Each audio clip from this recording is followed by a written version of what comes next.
अगर आप मुझे ये पूछें कि क्या एक चीज़ रिज़ल्ट लाएगी? नो। ये एक रोज़ का इट्स अ डेली, जैसे आप डेली पूजा करते हैं या पुजारी मंदिर में पूजा करता है, ऐसे ही एक आईवीएफ लैब में सक्सेस लाने के लिए रोज़ 20 स्टैंडर्ड ऑपरेटिंग प्रोसीजर्स और मे बी मोर वो अडॉप्ट होने चाहिए।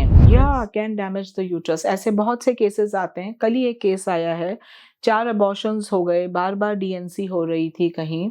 सो उनके यूट्रस में बैंड्स बन गए हैं, which is called Asherman syndrome. Sometimes वो परमानेंट हो सकता है। सो आईवीएफ प्रेगनेंसीज में भी बहुत कॉमनली लो प्लेसेंटा दिखता है। लो प्लेसेंटा की भी अपनी ग्रेडेशंस हैं कि वो बिल्कुल ही यूट्रस के माउथ पे, सर्विक्स पे बैठा है या वो स्लाइटली अप है। ना आई वुड से कि अगर ब्लीडिंग नहीं हो रही है तो आप प्लीज बेड रेस्ट पे मत जाएं। एंड बहुत जरूरी है लोगों को समझना, जैसे ट्यूबल फैक्टर है, ट्यूब्स बंद हैं, उनको इक्सी की जरूरत नहीं है। They will do very well with IVF, क्योंकि आईवीएफ के बने हुए embryos sometimes do better than ICSI process के। कि आपकी एक पेशेंट है जिनका 2 बार आईवीएफ से बेबी हुआ, that means even second time she could not conceive on her own, and suddenly third pregnancy खुद से हो गई और रियलाइज ही नहीं हुआ।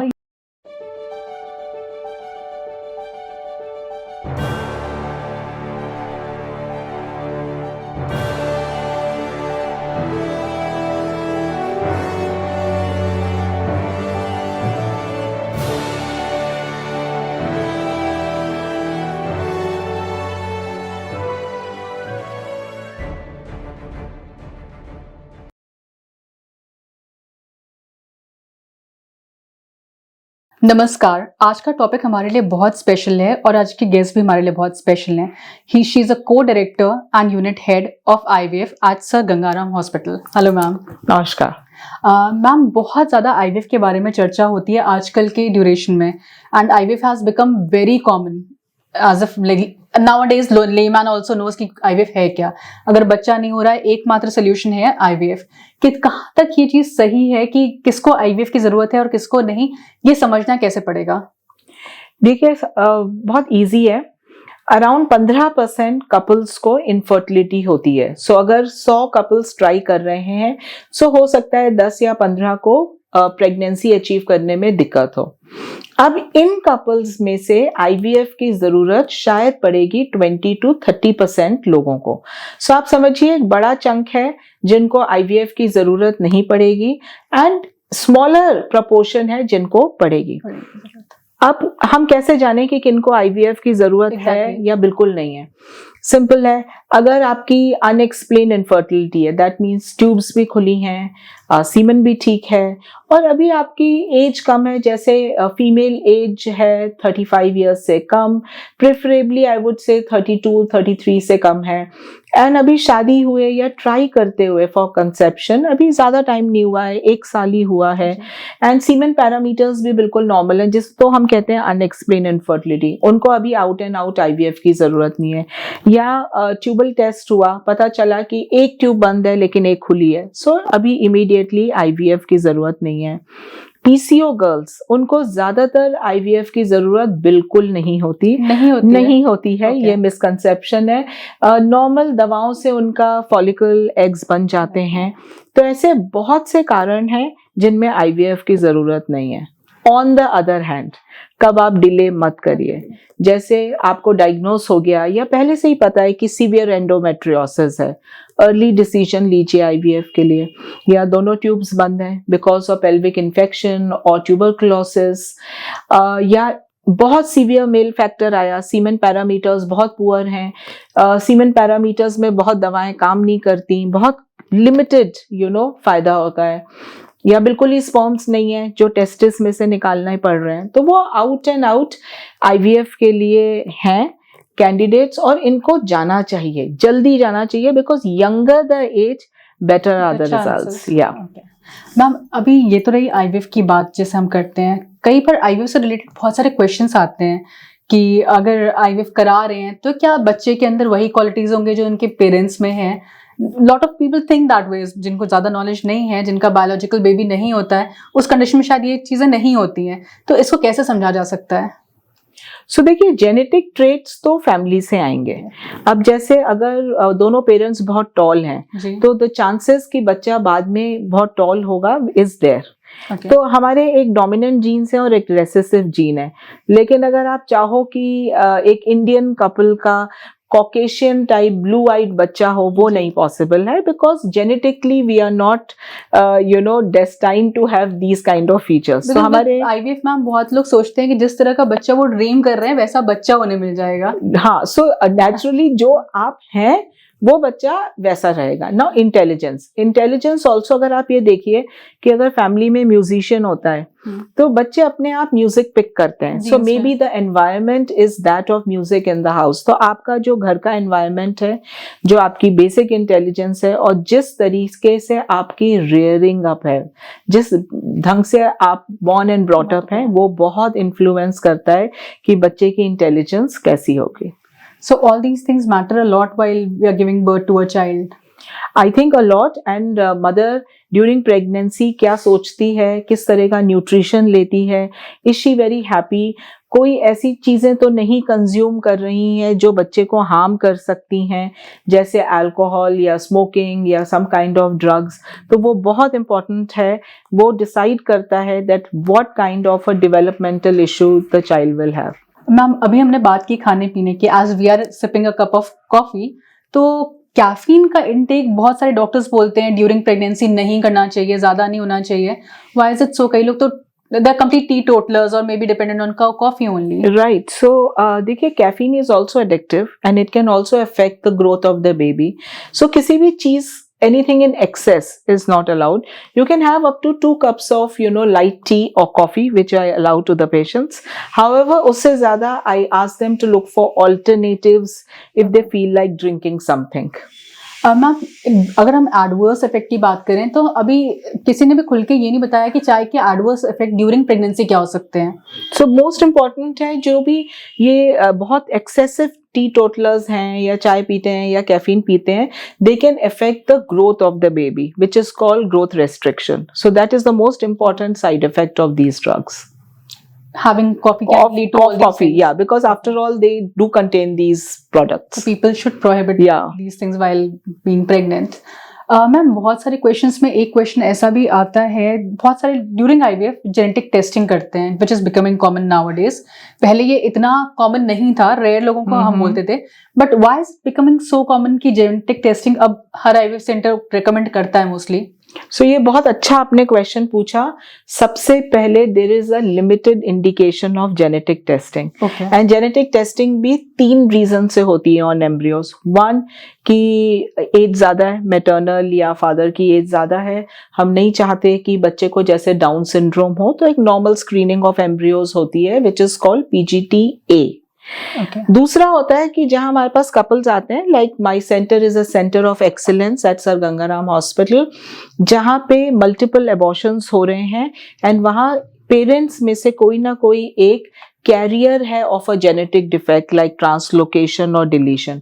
तो हम उन एम्ब्रियोज में वो डिफेक्ट फिल्टर आउट कर लेते हैं so that normal embryos are transferred and genetically अपना ओन बच्चा हो सकता है, विच इज कॉल्ड PGT-SR. और तीसरा होता है जैसे फॉर एग्जाम्पल पेरेंट्स कैरियर्स हैं ऑफ डिजीज लाइक थैलेसीमिया, या भी हाल ही में मेरे पास एक पेशेंट आए जिसमें जो हस्बैंड है उनको लिंच सिंड्रोम है विच कॉजेज कैंसर। नो वो क्या है, 50% चांस होगा कि एम्ब्रियो में पास ऑन होगा, तो उसके लिए स्पेशल टेस्टिंग हम करते हैं called PGT-M. We can get to know कि वो ट्रांसफर होगा कि नहीं, तो we can get to know कि वो म्यूटेशन उन एम्ब्रियोज में नहीं हो, सो दैट हम डिजीज फ्री एम्ब्रियोज डालें एंड बच्चे को ये रिस्क फ्यूचर में ना हो. What is not allowed in India and which is illegal is gender selection.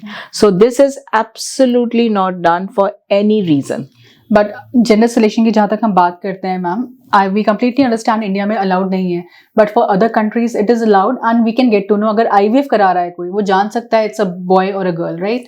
Right. So see, every country can have their own, restrictions and laws. The law in India is very clear that no gender selection would be done and it is illegal and it's a punishable act.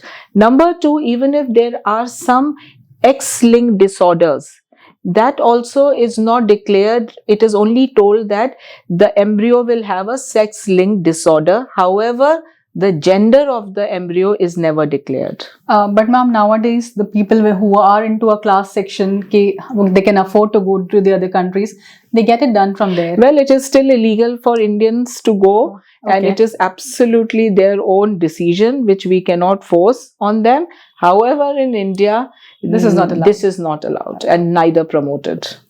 Ma'am, बहुत सारी IVF की बात करते time it is only women centric IVF अगर हम बात करते हैं, we do not pay attention to men how much they are contributing for this IVF process.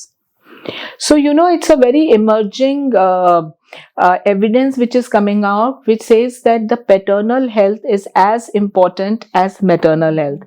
Even men, when they are more than 40 years of age, can harbor a lot of genetic issues which can land up in like poor embryos बन रहे हैं या बहुत early miscarriages हो रहे हैं. So it is very important, and at Sir Gangaram Hospital हम offer करते हैं advanced sperm selection technique. Specially अब हमने उन couples को select किया जिनमें male partner की age ज़्यादा है, and हम उनको advanced sperm selection offer करते हैं, which is a very nice technique, and I think it is useful. सो जो आपने बताया एडवांस स्पर्म सिलेक्शन, ये इतना यूजफुल कैसे बन जाता है किसी एक नॉर्मल कपल के लिए? तो क्या होता है कि विद इंक्रीजिंग एज या मेल पार्टनर में अगर डायबिटीज है या हाइपरटेंशन है या रिपीटेड जेनाइटल ट्रैक इन्फेक्शंस हो रहे हैं, जैसे मैंने अभी बताया कैंसर थेरेपी से गुजर रहे हैं, तो उनमें स्पर्म में डीएनए फ्रेगमेंटेशन बढ़ जाता है, स्पर्म का जेनेटिक मटेरियल अनस्टेबल हो जाता है. So in that case sperms under microscope एक जैसे लगेंगे. हाउएवर, अगर हम इनका डीएनए फ्रेगमेंटेशन करें so it will be higher. So it is important कि फिर हम कोई एक ऐसी टेक्निक ऑफर करें, एडवांस टेक्निक, जिससे स्पर्म्स फिल्टर आउट हो जाए, and that is the only ways कि हम एडवांस स्पर्म सिलेक्शन टेक्निक्स करें, लाइक पीईसी, जिसमें हम ये, या माइक्रोफ्लूइडिक्स, जिसमें हम बेटर स्पर्म सेलेक्ट करते हैं. जो स्पर्म्स जिनका डीएनए इंटैक्ट है, they can be sorted out. Ma'am, IVF की बात करते हुए बहुत बार क्वेश्चन ये भी आता है कि आईवीएफ कराया तो ट्विन्स और ट्रिपलेट के चांसेस ज्यादा होते हैं as compare to a single child.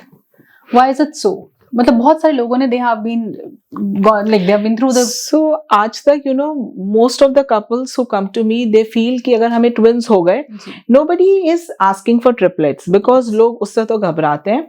Now the only reason IVF में twins या triplets होंगे is when you put more number of embryos.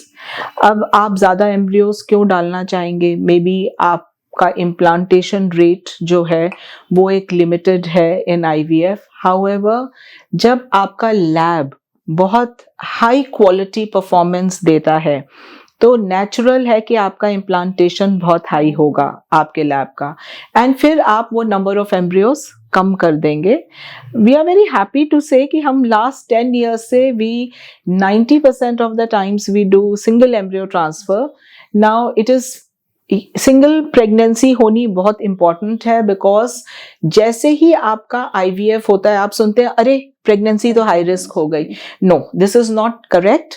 High risk pregnancy तब होती है जब अगर आपको मल्टीपल प्रेगनेंसी हो गई, सो नेचुरली वो हाई रिस्क हो गई. ट्विंस में अबॉर्शन के चांसेस या प्रीटर्म डिलीवरी के चांसेस, सारे प्रेगनेंसी सिम्टम्स ज़्यादा होते हैं, डायबिटीज़ ज़्यादा हो सकती है, hypertension, and most important preterm delivery है. सो ट्रिपलेट्स तो आईवीएफ में आई फील बिल्कुल नहीं होने चाहिए. एक ओकेजन होता है कि सिंगल एम्ब्रियो डाला और डालते ही वो ऑटोमेटिकली अंदर ब्रेक हो गया यूट्रस में, देन यस ट्विंस हो सकते हैं, which are called monochorionic twins. But generally twins तो तभी होंगे अगर आप ज्यादा एम्ब्रियोज डालेंगे. सो मैम, इसका अगर चांसेस की बात करें, हम जैसे मल्टीपल आपने बोला एम्ब्रियोज डालते हैं या सिंगल एम्ब्रियो डालते हैं, जब मल्टीपल डालते हैं तो क्या चांसेस होते हैं कि सिंगल ही निकल के आएगा? हाँ, ये बहुत अच्छा सवाल है. तो क्या होता है कि अगर आप सपोज 2 एम्ब्रियो डालेंगे तो स्लाइटली प्रेगनेंसी रेट बढ़ जाएगा, बट वो डबल नहीं होगा. वो कोई मैथ्स का एल्गोरिदम नहीं है दैट 1 + 1 = 2, 2 + 2 = 4. तो ये होगा कि आपका 10% प्रेगनेंसी का चांस बढ़ेगा, लेकिन 50% एंड अबव ट्विंस हो जाएंगे. It's like with the grace of God. with the so again we said कि world is thriving. world में जितना भी data है, गुड सेंटर्स, इनफैक्ट यूरोप में आप देखिए वहां तो रूल है कि 39 या 40 ईयर्स से पहले आप सिंगल ही एम्ब्रियो डाल सकते हैं, because there is a lot of burden on nursery. But वो ही नहीं है, rearing up a preterm baby is difficult. So जितनी कोशिश की जाए, singleton pregnancy is always healthy. Because a lot of people have looked up to Farah Khan, जिसने triplets carry किए थे, and that we all know it's through IVF and people accept it. It's very good. Nowadays everybody is accepting कौन से stars IVF कराते हैं, they are accepting it and embracing it as a good fact कि हाँ we did this. देखिए उन्होंने एक bold move लिया for whatever reasons, maybe religious reasons also. नहीं तो ज्यादातर पेशेंट्स में क्या होता है, fetal reduction करना पड़ता है, एक fetus को reduce करना पड़ता है. बट आज वो खुश दिखती हैं, लेकिन उनको किस तकलीफ से गुजरना पड़ा इन कैरिंग ट्रिपलेट्स, वो किसी ने नहीं देखा. एंड कितने मंथ्स में वो डिलीवरी हुई, कितनी नर्सरी केयर लगी, what was the cost of the nursery care. Big stars, वो बिग स्टार्स हैं, बट आपने वो नहीं देखा उनकी 9 months of journey. So if we know her 9 months of journey, then we will know that I would say कि acceptable disaster is twins, but non acceptable disaster of IVF जो है वो ट्रिपलेट है. वो रिस्क क्या क्या होते हैं, बिकॉज लोगों को ये तो पता नहीं होता है कि मैम ट्रिपलेट्स के रिस्क क्या है. पीपल थिंक कि अच्छा एक बार में हो रहा है, चलो बच्चा हो जाए. This is the mentality. I don't think कि कोई ट्रिपलेट सोचता है, ट्विंस तो सब सोचते हैं. सबसे बड़े risk of multiple pregnancy is abortion, bleeding issues, more diabetes, more hypertension, more complications, preterm delivery and दोनों बच्चों की growth discordance. अब जैसे आज ही एक spontaneous twins हैं, अब 32 weeks पे मैंने उनको admit किया है आज ही, क्योंकि एक बच्चे के blood flow में alteration आ गई है. So at the expense of one baby's survival, may be ये हो सकता है कि एक हफ्ते में डिलीवरी करनी पड़े तो दूसरा बच्चा भी प्रीटर्म बॉर्न होगा. So most healthy way to achieve pregnancy is a single pregnancy. जैसे कि मैम हम ये सारी बातें करते हैं स्टार्स के बारे में, they accepted IVF. अगर हम और आगे बढ़े, nowadays generation is quite intelligent. वो एक freezing timely करा देते हैं. So अब जैसे लड़कियों के लिए तो एक freezing is a good thing. अब अगर हम बात करते हैं men के बारे में, so what is the right age कि men को भी कोई action ले लेना चाहिए? So तो now this is a good question. वैसे हमारे अभी भी सोसाइटी में I feel egg freezing come acceptable है, in the sense it's not even acceptance. लोग आते ही नहीं हैं, कम आते हैं, आ रहे हैं. I think for girls before the age of 35 उनको egg freezing it's a wise and intelligent decision कि करवा लेना चाहिए. Number 2, for men, I feel that till the age of around late 30s or 40 is okay. I mean reaching 40, but उसके बाद उनकी भी fertility decline हो सकती है, but वो nil नहीं होती. So I feel that men have उनके पास एक larger window है. क्योंकि क्या होगा, आपका अगर busy center है तो बहुत मुश्किल होगा आपके लिए इतना सैंपल फ्रीज करना. Then I think better is कि मोस्ट इम्पॉर्टेंट ये ART बैंक्स में फ्रीज होना चाहिए. जैसे हम बात करते हैं मैम एग फ्रीजिंग की, कि टाइमली आपने एग्स फ्रीज करा लिया, क्या कोई साइंस ऐसी है कि embryo freezing can go for a longer term? So आज की डेट में हमारा लॉ अलाउ करता है कि हम एम्ब्रियोज को 10 साल रख सकते हैं. इनफैक्ट जब हम फर्टिलिटी प्रिजर्वेशन के लिए करते हैं, जैसे कैंसर थेरेपी है उसके लिए एग फ्रीज किया, स्पर्म किया या हमने एम्ब्रियो किया, तो we can keep it for 10 years.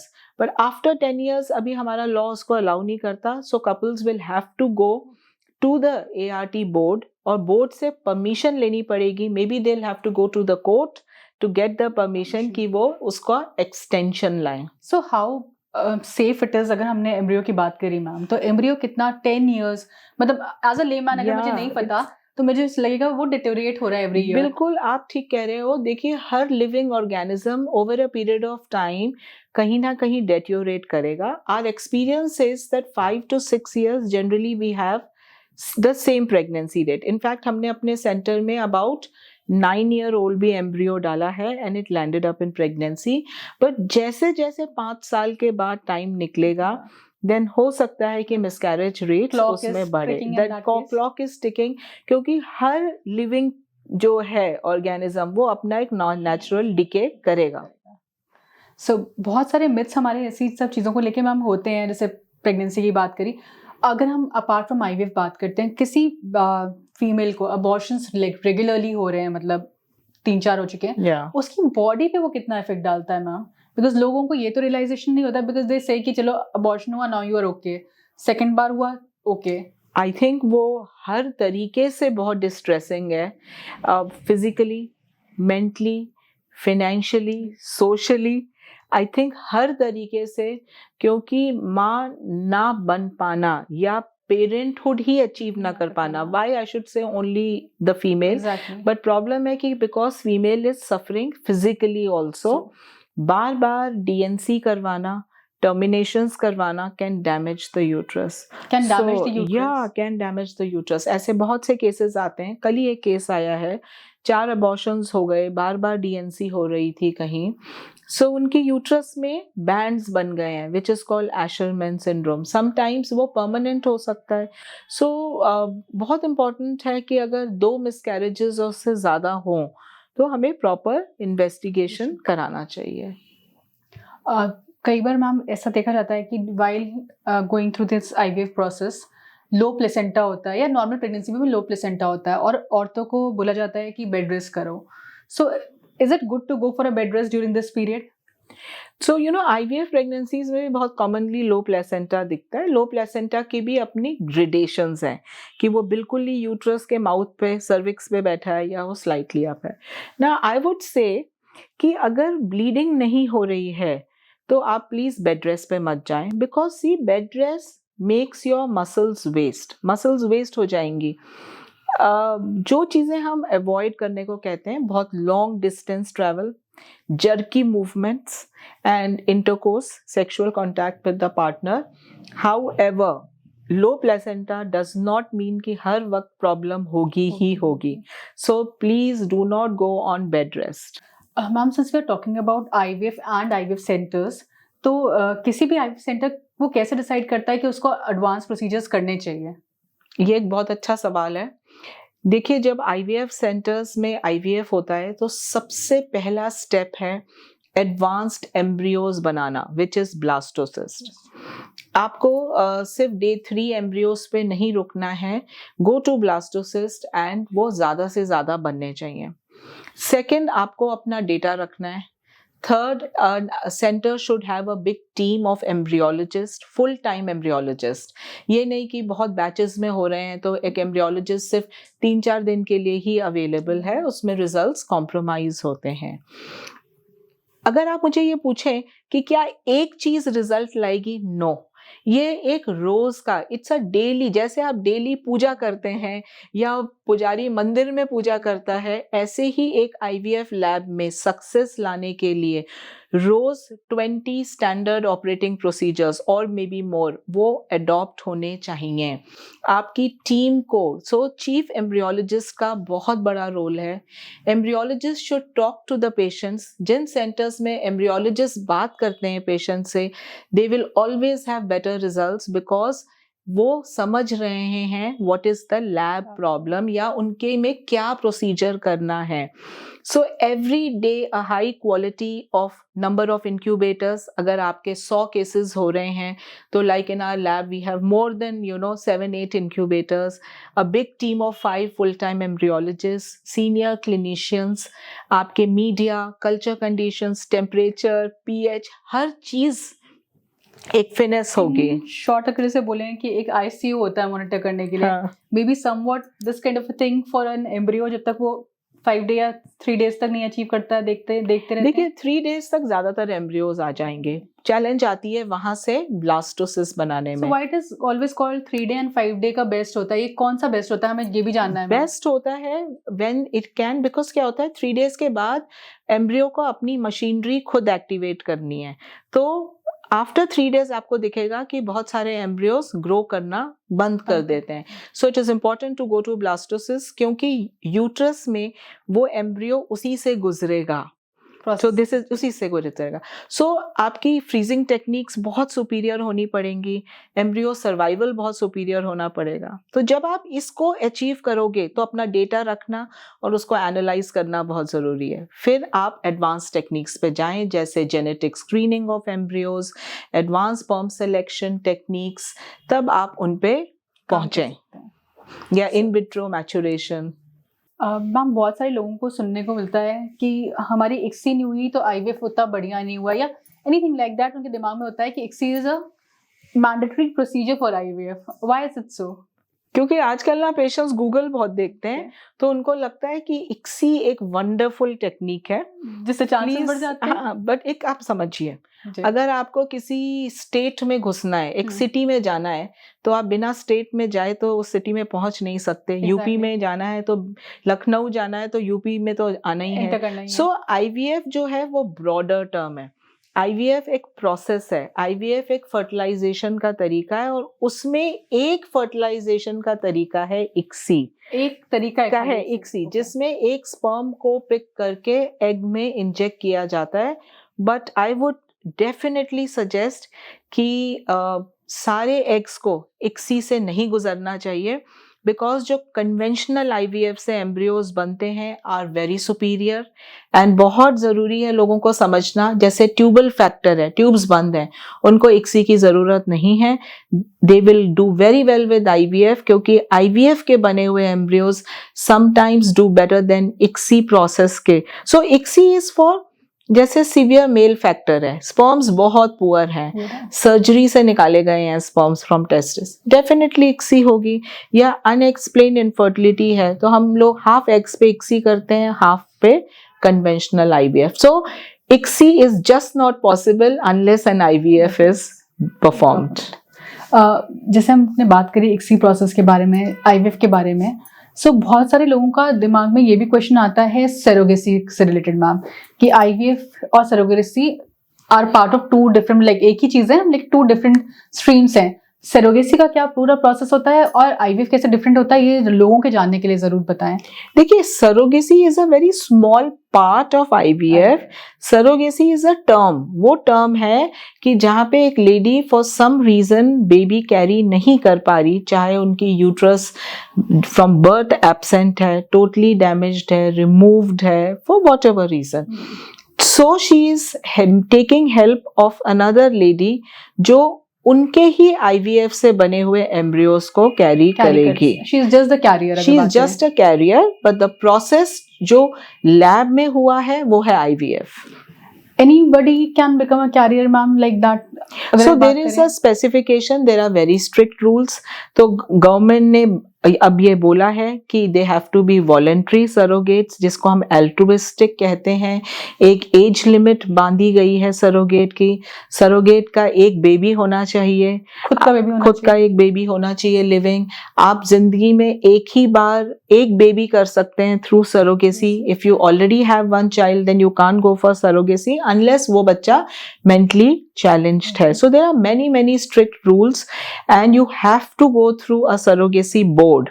जब तक सरोगेसी बोर्ड की में आपकी एलिजिबिलिटी नहीं सेटिस्फाई होगी और अप्रूवल नहीं मिलेगा, you can't go through surrogacy.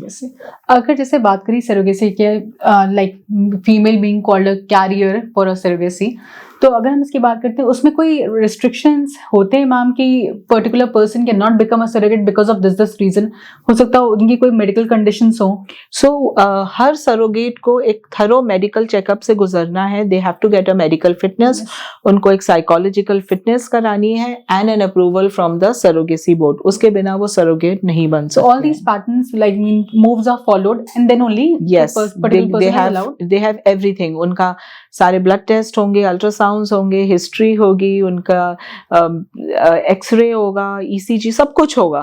क्या सरोगेसी प्रोसेस में जो एज एन वी सेड कि मेंटली भी स्ट्रांग होना चाहिए एंड एवरीथिंग, किसी बेबी पे जो सरोगेसी मदर होती है उनका कुछ पार्ट डिलीवर होता है बच्चे में? नो. सो जेनेटिकली कुछ नहीं होगा. नो, जेनेटिकली कुछ नहीं होगा. सोच वाइज हो सकता है, थॉट वाइज हो सकता है. सोच वाइज भी नहीं होगा because intelligence is also dependent upon the genetic makeup of the embryo और उसके बाद बच्चे की rearing up.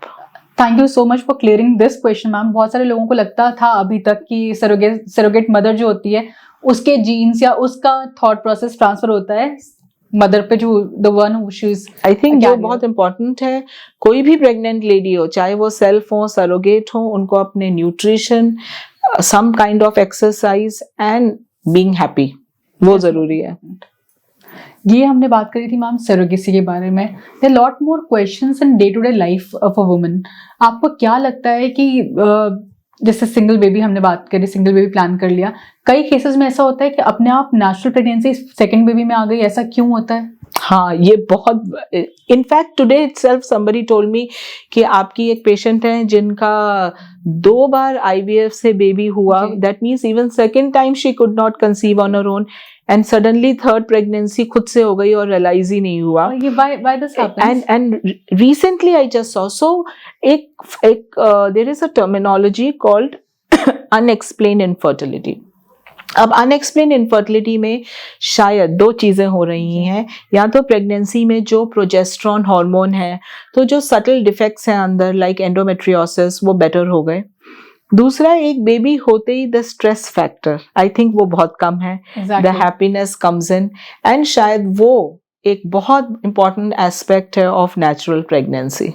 Maybe you're keeping happy because you know that one child is already there. एक आपको वो satisfaction हो गया कि yes you have become parents. Exactly. ऐसे दिमाग में एक cyclic, मतलब like mentally we are prepared, अगर एक नहीं भी होता है one child भी so natural pregnancy उनमें होगी जिनमें ट्यूब्स ओपन हैं, या जैसे कभी एंडोमेट्रियोसिस में हो सकती है। अगर बहुत सीवियर मेल फैक्टर है तो वो नहीं होगी, less likely, unless the male parameters improve, या दोनों ट्यूब्स बिल्कुल टोटली डैमेज्ड हैं, फिर नहीं होगी। कई बार मैम ऐसे क्वेश्चंस आते हैं, मतलब एज अ पेशेंट बहुत सारे लोगों के ये क्वेश्चंस होते हैं, जब मैं नेचुरली प्रेग्नेंट बन सकती थी तो पहला मेरा आईवीएफ क्यों हुआ? हाँ, क्योंकि जिस टाइम फ्रेम में आप आए, उस टाइम फ्रेम में you have taken a very long time to get pregnant, so आपके लिए मोस्ट ऑप्टिमम तरीका था आईवीएफ, क्योंकि एटलीस्ट आपको 60% प्रेगनेंसी रेट मिलेगा, and you know, and even after 2 or 3 embryo transfers roughly about 70-80% will conceive, जो पहले आपकी प्रेगनेंसी रेट 10% भी नेचुरली नहीं थी। अब जैसे कि एक क्वेश्चन मैम आता है कि क्या जो आर्टिफिशियली हमारी बॉडी को जो प्रोजेस्टेरॉन मिल रहे हैं या any other kind of medication which is being given, अगर वो हमें खाली उतना ही मिले और हम नेचुरली प्रेग्नेंट हो जाए, ये पॉसिबल है? So, सिर्फ प्रोजेस्टेरॉन ही काम नहीं कर रहा है ना in pregnancy, there are so many egg defects, sperm defects, fertilisation issues होते हैं। हमें यही नहीं पता कि अंदर एग परफॉर्म कर रहा है कि नहीं कर रहा, या ओवुलेशन हो रहा है कि नहीं, या स्पर्म एग को फर्टिलाइज कर पा रहा है। तो सिर्फ प्रोजेस्टेरॉन डिफेक्ट तो एक रीजन है of not getting pregnant. And इसी से आपने बहुत अच्छा सवाल पूछा कि इन मेनी आईवीएफ साइकिल्स आप देखते हैं कि प्रोजेस्टेरॉन ओरल भी मिल रहा है, इंजेक्शन भी मिल रहा है, वजाइनल भी मिल रहा है, हर फॉर्म में मिल रहा है। It is very very difficult for patients to take it, नहीं जरूरत है। अगर आप यही एम्ब्रियो ट्रांसफर्स नेचुरल साइकिल में करें या मिनिमम मेडिकेशंस में करें, आपके प्रेगनेंसी रेट्स बहुत हाई होंगे। एंड इनफैक्ट परसों मेरे पास एक patient I and she said I got an IVF done elsewhere, I took 150 injections, 150 and result negative आया। जब आपने एम्ब्रियो ट्रांसफर किया तो आपने सिर्फ एक वेजाइनल प्रोजेस्टेरॉन दिया और folic acid, and we thought कि ये तो कोई मेडिसिन ही नहीं है, इससे तो कुछ होगा ही नहीं। My last IVF I took so much, but then she is pregnant. And Abhi, so there are so many examples like this. Even I have an example, ma'am. I was going through an IVF process and 9 months तक मेरे injections चले हैं. Yeah. So maybe. So you know the pain. You exactly. know the pain.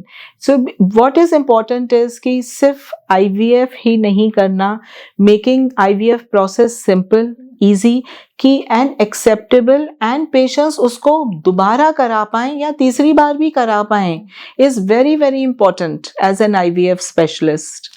हम कई बार हम सुनते हैं IUI और IVF, बिकॉज IUI का कॉस्ट और IVF का कॉस्ट वेरी नहीं करता है कहीं भी, तो लोगों के दिमाग में होता है हम IUI करा लें because now everybody is no the cost of IUI is 1/10 of, maybe 1/10 भी नहीं, 1/20th of IVF. IUI के अपने इंडिकेशंस हैं, इनफैक्ट आई वुड से अगर हमारे सेंटर में 100 IVF होते हैं इन अ मंथ तो 50 IUIs भी होते हैं इन अ मंथ और may be more. So IUI का अपना रोल है and should be offered as first line, especially unexplained infertility में या माइल्ड मेल फैक्टर इनफर्टिलिटी में या एक सिंगल ट्यूब बंद है. इन पेशेंट्स को फर्स्ट IUI कराना चाहिए, बट किनको नहीं कराना चाहिए. Exactly. फीमेल एज 37 ईयर्स से ज़्यादा है या अगर मैरिज के 3 साल से ज़्यादा हो गया है या दोनों ट्यूब्स बंद हैं या आपका सीमेन पैरामीटर बहुत पुअर है, उन केसेस में end of course donor IUI होता है वो नहीं कामयाब हो रहा है या अनएक्सप्लेन इनफर्टिलिटी जहाँ IUI फेल हो गए हैं, उनको फिर IVF पे जाना चाहिए. अब जहाँ तक रही मैम डोनर की बात, कई केसेस में हम सुनते हैं कि डोनर लेने की जरूरत पड़ी. ये कौन से लोग होते हैं जिनको डोनर की जरूरत पड़ती है? So if you are talking of donor sperm, तो डोनर स्पर्म उनको लेने की जरूरत है. 2-3 इंडिकेशंस हैं. एक, बिल्कुल स्पर्म्स नहीं है सीमन में एंड टेस्टिस कंप्लीट फेलियर में है, और हमने टेस्टिस में भी स्पर्म्स देखे which is called surgical sperm retrieval and sperms नहीं है. फिर उनके पास ऑप्शन नहीं है, उनको डोनर स्पर्म लेना है.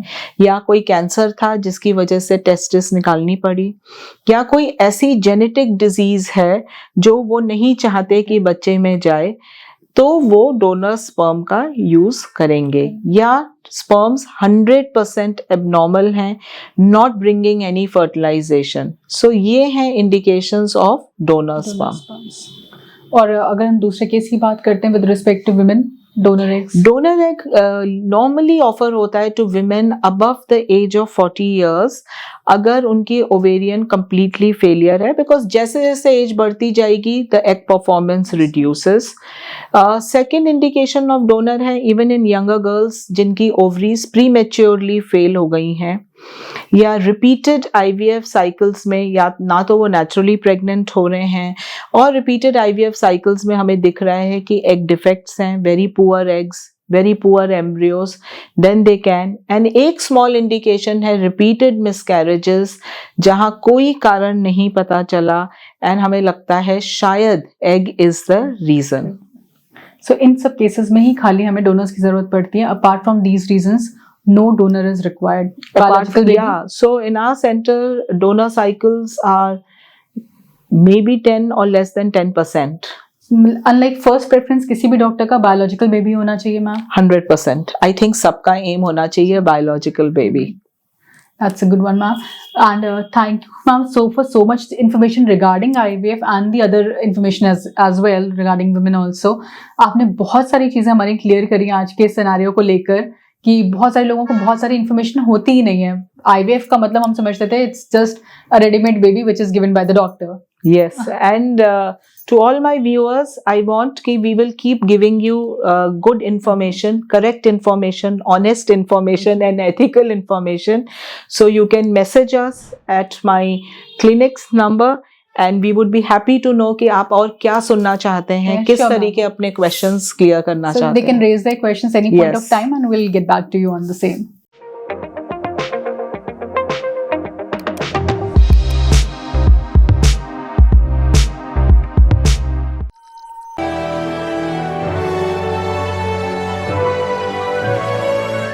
ASKofficials.com